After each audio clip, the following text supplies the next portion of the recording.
Break के बाद आपका स्वागत है और लगातार हम आपको बता रहे हैं कि किस तरह से यूपी पीएससी में बड़ा घपला हुआ, बड़ी धांधली हुई, सीबीआई की जांच शुरू हुई।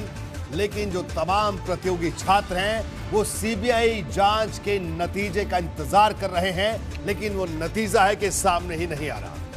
हम आपके सामने एक बड़ा खुलासा करने जा रहे हैं कि मामले में भ्रष्टाचार और आपराधिक षड्यंत्र का पता लगाने के लिए सीबीआई ने कुछ पीसीएस अधिकारियों समेत अनेक लोगों से एक परफॉर्मा भरवाया था। इस परफॉर्मे के जरिए सीबीआई ने कुछ लोगों को चिन्हित भी किया था। साथ ही सीबीआई ने इस मामले के लिए एक अलग शिकायत रजिस्टर भी रखा था। ओम प्रकाश तिवारी भी हमारे साथ जुड़ेंगे, हमारे वरिष्ठ सहयोगी, जो हमें इस मामले में बताएंगे और लगातार वो इस मामले को कवर कर रहे हैं। लेकिन बड़ा सवाल ये भी आता है कि आखिरकार वो रजिस्टर गया कहां।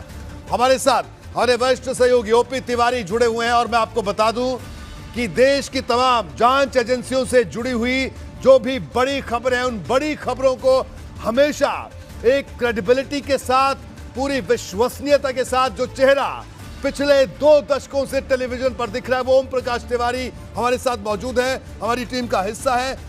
ओम प्रकाश तिवारी, सबसे बड़ा सवाल, ये रजिस्टर कहां गया जिस रजिस्टर में कई शिकायतें थी और ये जांच क्यों अटक गई? बिल्कुल आप ठीक कह रहे हैं रोहित जी। मैं आपको बता दूं कि जो प्रोफार्मा भरवाया गया था, उस प्रोफार्मे में एक सबसे अहम बात थी कि परिवार की पूरी जानकारी के साथ साथ ये भी पूछा गया था कि परिवार के कौन से सदस्य किस जगह पर, इन्फ्लुएंशियल जगह पर हैं। और सबसे अहम बात जो प्रोफार्मे में पूछी गई थी वो था उनके बैंक अकाउंट नंबर। इन बैंक अकाउंट नंबरों के जरिए सीबीआई ये जानना चाहती थी कि जब इंटरव्यू वाला जो दिन था उससे पहले क्या रकम निकाली गई, अगर रकम निकाली गई तो कहाँ पर खर्च की गई, यानी सीबीआई भ्रष्टाचार को पकड़ना चाहती थी। दूसरी अहम बात जो सबसे इम्पॉर्टेंट आपने उठाई है रोहित जी, कि इसके लिए सीबीआई के AC1 ब्रांच में एक रजिस्टर रखवाया गया था और उस रजिस्टर के जरिए जितनी भी कंप्लेंट्स आती, केवल पीसीएस ही नहीं, यूपी में किसी भी घोटाले से संबंधित, भर्ती घोटाले से संबंधित जितनी भी रिपोर्ट आती, उन शिकायतें आती, उन सभी शिकायतों को उस रजिस्टर पर लिखा जाना था और जितनी भी शिकायतें थी उन सबको वेरीफाई किया जाना था। लेकिन अफसोस इस बात का है रोहित जी कि फिलहाल वो रजिस्टर ही नहीं मिल रहा है सीबीआई हेडक्वार्टर में इस समय कि उसमें कितनी शिकायतें आई, कितनी शिकायतें गईं और उन शिकायतों का हश्र क्या हुआ रोहित जी। बिल्कुल, तो बड़ा सवाल यह है, जिस तरह से आपने बताया कि रजिस्टर ही गायब है, क्योंकि रजिस्टर ऐसे ही गायब नहीं होता, उसके गायब होने के पीछे की भी एक कहानी है। और ओम प्रकाश, आपके पास हम दोबारा आएंगे क्योंकि और भी एक एक करके बड़े खुलासे अभी आपने किए हैं, आपके कई एक्सक्लूसिव जानकारी आप अभी दर्शकों को देने वाले हैं। लेकिन उससे पहले हम चलते हैं, हमारे साथ इस वक्त नरेंद्र सिंह खड़ायत साहब भी हमारे साथ जुड़ गए हैं और पूर्व अधिकारी हैं सीबीआई के। नरेंद्र सिंह खड़ायत साहब, क्या कहना आपका?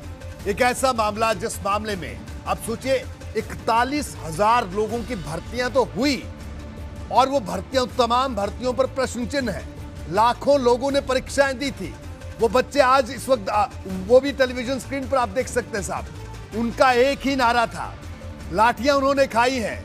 उस वक्त समाजवादी पार्टी की सरकार हुआ करती थी उत्तर प्रदेश में, पानी की बौछारें इन छात्रों ने खाई और इनका नारा यही था कि यूपी पीएससी की एक ही दवाई सीबीआई, और वही दवाई काम नहीं आई। खड़ायत साहब, क्यों ये दवाई काम नहीं आई?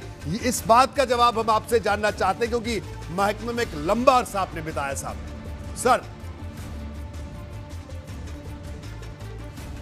रोहित, सबसे पहले तो मैं आपको और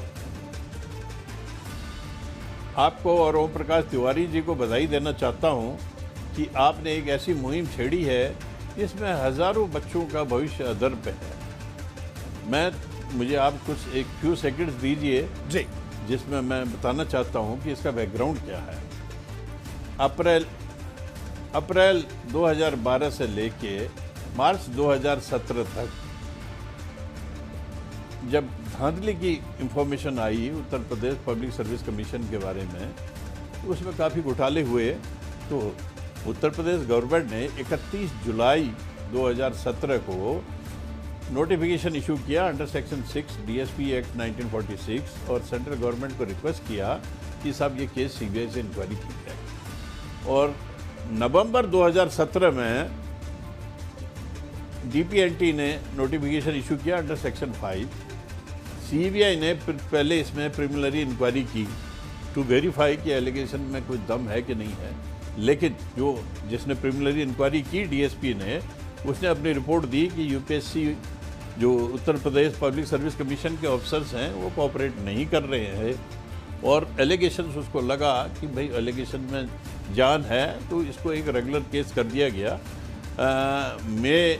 5 मई 2018 को। अब almost it is going to be 3 years, 3 साल हो गए हैं। अब I am not privy to what the investigation has been done so far, लेकिन अगर इस तरह से 3 साल 4 साल लोगों को अगर जस्टिस का इंतज़ार करना पड़ेगा, अब इन बच्चों के बारे में सोचिए जो रोडों पे आ गए। ये बड़े दुर्भाग्य की बात है कि जो इतने सीरियस मैटर पे सीबीआई ने ऑलमोस्ट 3 years ले लिए। मैंने सीबीआई में 36 साल सर्विस किया है।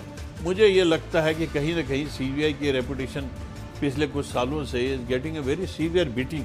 हमें बड़ा दुख होता है, हमने इतने साल इस ऑर्गेनाइजेशन में सर्विस की है जी, और अपना we have given our youth and blood to this organization, और आज जो हालत है अभी तक ये नहीं पता है, though I am not privy to कि what is the status of the investigation, लेकिन आज ये नहीं पता कि इतने सालों से कोई गिरफ्तारी नहीं हुई, कोई केस में आगे कोई प्रोग्रेस नहीं है। इन बच्चों का क्या होगा जो इंसाफ की मांग कर रहे बिल्कुल हैं? खड़ात साहब, यही सवाल हम उठा Professionalism रहे की हैं बड़ी कि भारी कमी आ आखिरकार गई है आज जो CBI में। बच्चे इस वक्त प्रयागराज में, इस वक्त वाराणसी में, इस वक्त लखनऊ में, इस वक्त कानपुर में जो एबीपी गंगा देख रहे हैं, उनका एक ही सवाल है कि साहब इस देश की जो सर्वोच्च जांच एजेंसी है वो इनके साथ इंसाफ करे। विक्रम सिंह साहब, जो लोग आप सोचिए रजिस्टर गायब है, ओम प्रकाश तिवारी हमें बता रहे हैं, इसके अलावा इतना बड़ा मामला, और जो पीई है जिसकी जो फाइनल रिपोर्ट इस वक्त हमारे सामने मेरे हाथ में है, इसमें साफ साफ बड़ी बड़ी बातों का जिक्र है,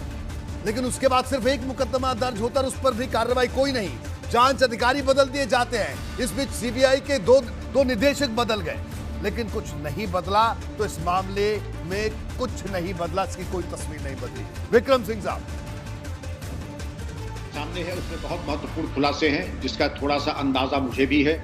यह भी सही है कि रजिस्टर अगर गायब हुआ है तो इससे ज्यादा कष्टदायक और डूब मरने का काम हो नहीं सकता है कि इतना महत्वपूर्ण साक्ष्य गया कैसे, लेकिन इसके बारे में अलग से अपराध पंजीकृत करके, क्योंकि इसमें निश्चित जिन लोगों को लाभान्वित होना है वही इसमें कदाचित दोषी भी होंगे, अलग से मुकदमा लिख करके इस दिशा में और कार्रवाई करके और समयबद्ध तरीके से मैं समझता हूं कि लखनऊ में जो भी आईजी सीबीआई होंगे वो इसमें कार्रवाई करते हुए दोनों प्रकरणों में जल्द से जल्द विवेचना पूर्ण कराएंगे। नरेंद्र सिंह साहब की पीड़ा मैं समझ सकता हूं, क्योंकि जिसको उन्होंने अपने blood toil sweat and tears दिए हैं, उसकी ये दुर्दशा देख करके कोई भी अधिकारी, पूर्व अधिकारी विशेषकर जिन्होंने पूरा अपना कैरियर और जीवन दिया है, उनका पीड़ित होना, उद्वेलित होना स्वाभाविक है। लेकिन आपका प्रोग्राम सभी देख रहे हैं, बच्चों से मैं कहूंगा कि इसको लिंक करके पीएमओ डीओपीटी डायरेक्टर सीबीआई को जरूर भेजें, और जिसके माध्यम से इस पे फास्ट फॉरवर्ड मोड में इस विवेचना को 6 महीने के अंदर पूर्ण किया जाए, क्योंकि सब जानते हैं इसमें संलिप्त कौन है, कौन लाभान्वित हुए हैं, ठीक है, किसने गायब कराया। जी जी बिल्कुल विक्रम सिंह साहब, ये एक बड़ा सवाल है, और नवंबर 2018 में सीबीआई के तेज तर्रार जांच अधिकारी राजीव रंजन की प्रतिनियुक्ति का समय पूरा हुआ। यूपीपीएससी की बेहद अहम जांच से जुड़े थे, लेकिन एक्सटेंशन नहीं दिया गया। इसके बाद से इन्वेस्टिगेशन में तेजी नहीं दिखी। यह हाल तब है जबकि सीबीआई ने साफ साफ कहा है कि पूरे मामले में आपराधिक साजिश रची गई थी। इसका मकसद था योग्य लोगों को फेल कर देना और अयोग्य अभ्यर्थियों को पास कर देना। इसके लिए कई तिकड़म लड़ाई गई। सीबीआई के शुरुआती जांच में यह बात साफ हो चुकी थी, बावजूद इसके central bureau of investigation Birbal की खिचड़ी क्यों पका रहा है, यह समझ से बाहर है।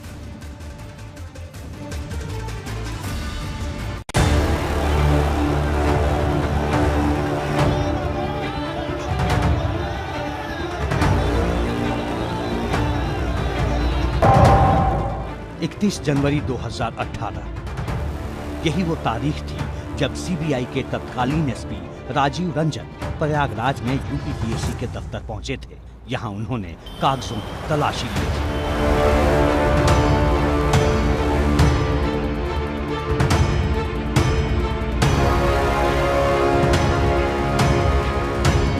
इस दौरान तमाम दस्तावेज और कंप्यूटर की हार्ड डिस्क कब्जे में ली गई। जिम्मेदार पदों पर बैठे लोगों से पूछताछ की गई। तमाम लोगों के बयान दर्ज किए गए।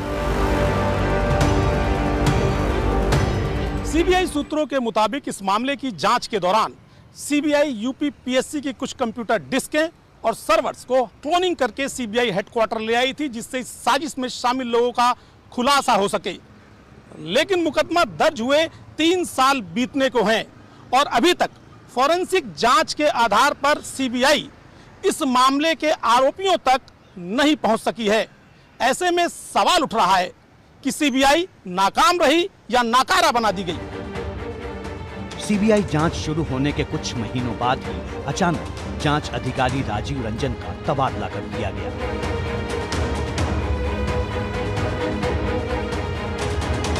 पंद्रह महीने तक जांच ठंडे बस्ते में पड़ी रही। नए जांच अधिकारी को जांच की कमान सौंपी गई, लेकिन जांच में ज्यादा तेजी नहीं आई।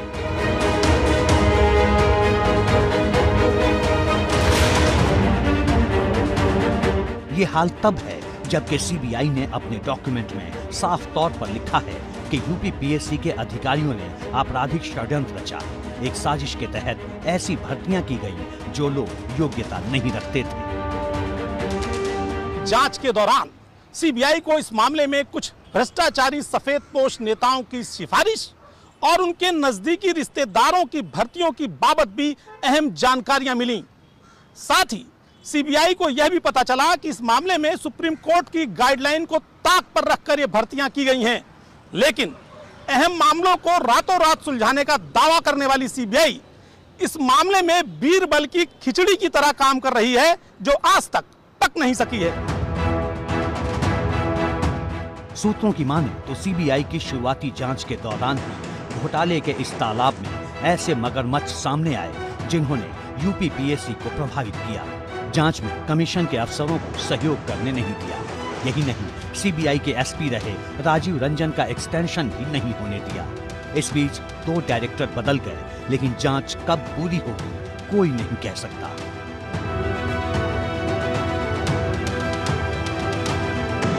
एबीपी गंगा के लिए प्रयागराज से मोहम्मद मोइन के साथ दिल्ली से ओपी तिवारी की रिपोर्ट।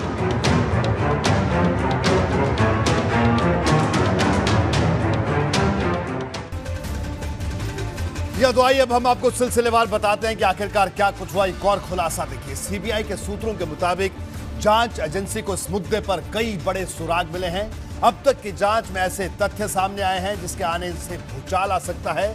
सूत्रों के मुताबिक सीबीआई के पास ऐसी बातें रिकॉर्ड पर आई हैं जिससे एक नहीं बल्कि कई और मुकदमे दर्ज हो सकते हैं। लेकिन सवाल यही है कि दर्ज क्यों नहीं हुए। जी हां, हमारे साथ इस वक्त ओपी तिवारी लगातार बने हुए हैं। ओम प्रकाश, क्या कहना आपका कि जो अभी तक की जांच में जो बातें सामने आई उससे तो यह लग रहा है, जो सूत्र बता रहे हैं, क्या जानकारी आपके पास है? क्योंकि आप एक एक करके एक्सक्लूसिव जानकारी दर्शकों को दे रहे हैं, लेकिन उसके बावजूद जांच आगे नहीं बढ़ रही, मुकदमा दर्ज नहीं हो रहा। जी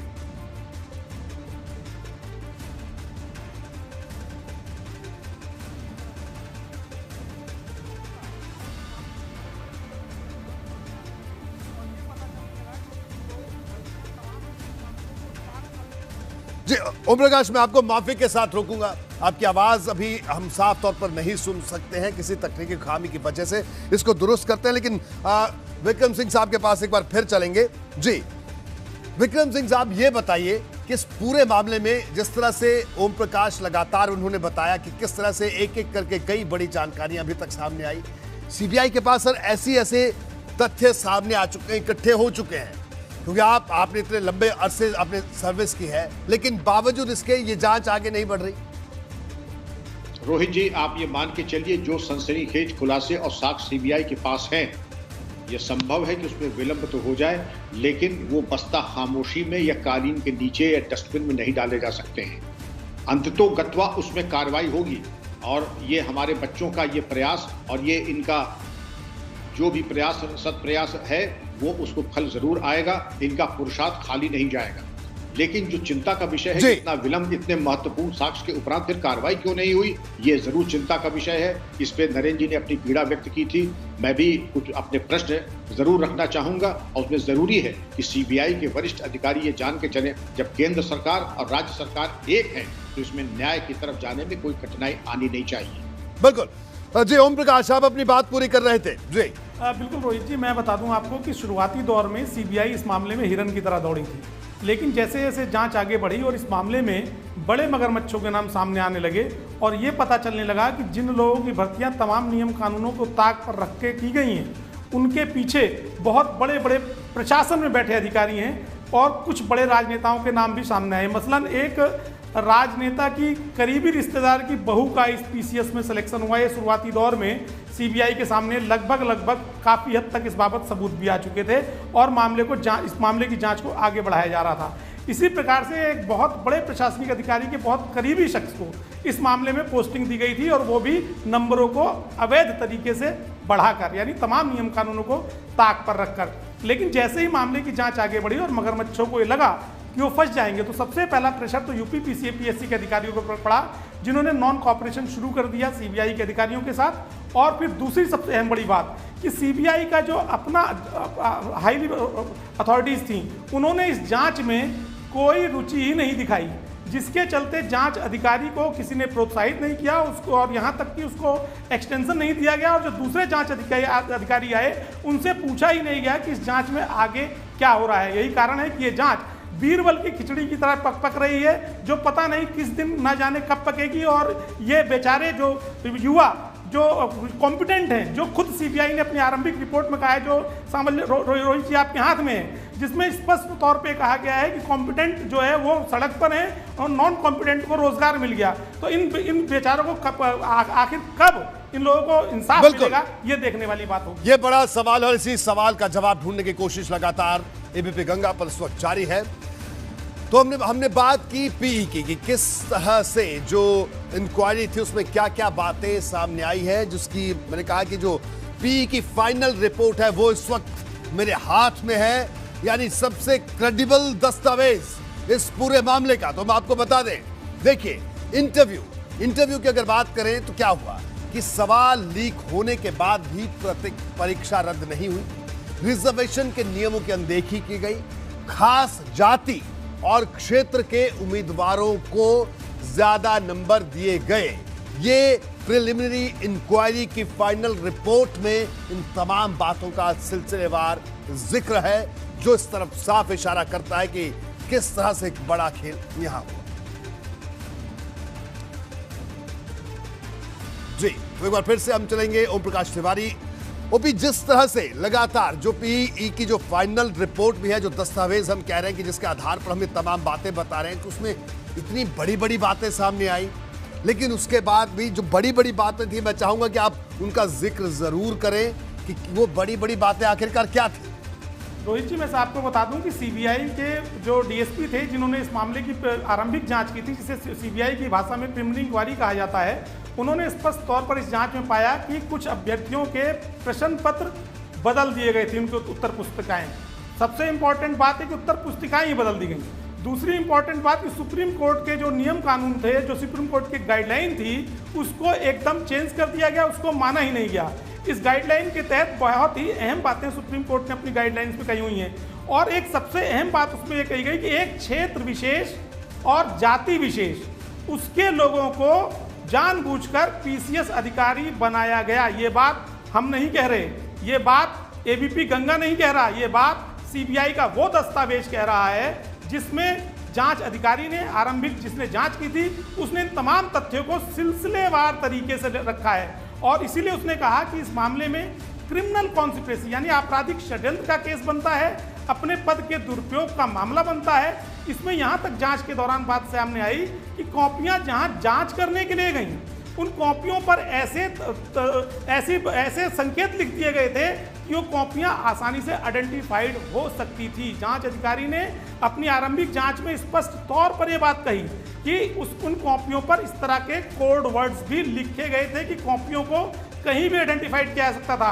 यानी कुल मिलाकर ये भर्तियां एक गोलमाल थी, एक गड़बड़ झाला था, जिसमें कॉम्पिटेंट जो लड़के थे वो आज भी सड़कों पर हैं और नॉन कॉम्पिटेंट संभवतः वो कहीं मलाई खा रहे हैं। बिल्कुल बिल्कुल ओम प्रकाश, आप लगातार बने रहिए क्योंकि इस बड़े खुलासे पर एक एक करके हम बड़ी बातें सबके सामने ला रहे हैं। और आप सोचिए कि कितनी बड़ी बात है। आप सोचिए कि जो यूपीपीएससी के कई ऐसे अधिकारी हो सकते हैं जो गड़बड़ी करके इस वक्त बड़े ओहदों पर बैठे हैं, और उन साहब ने अपने जो सीबीआई की जो इंक्वायरी है, जो जिस तरह से जो शुरुआती जांच है, उसमें पता चलता है कि उत्तर पुस्तिका में कई खास कोड लिख दिए गए ताकि वो कॉपी साफ तौर पे आइडेंटिफाई हो सके और उनको वो फायदा मिल सके। ये सीबीआई के सूत्र बता रहे हैं। एक ब्रेक के लिए रुकेंगे, ब्रेक के बाद जल्द हाजिर होंगे। ब्रेक के बाद आपका स्वागत है। आप देख रहे हैं हमारा खास शो बात तो चुभेगी, और आज बात चुभने वाली है क्योंकि बात हमारे प्रदेश के युवाओं से जुड़ी हुई है। ये बात इसलिए चुभ रही है, हमारे साथ तमाम मेहमान बने हैं। ओम प्रकाश तिवारी हमारे साथ लगातार बने हुए हैं, हमारे वरिष्ठ सहयोगी। इसके अलावा हमारे साथ नरेंद्र सिंह खड़ायत साहब भी जुड़े हुए हैं, सीबीआई के पूर्व अधिकारी हैं, और साथ ही साथ मोहम्मद मोइन प्रयागराज से हमारे साथ जुड़े हुए हैं, हमारे संवाददाता। एक बार फिर से मोइन का रुख करेंगे। मोइन, प्रयागराज में जो छात्र एबीपी गंगा देख रहे हैं, ये तमाम प्रतियोगी छात्र हैं जिन्होंने संघर्ष भी किया है।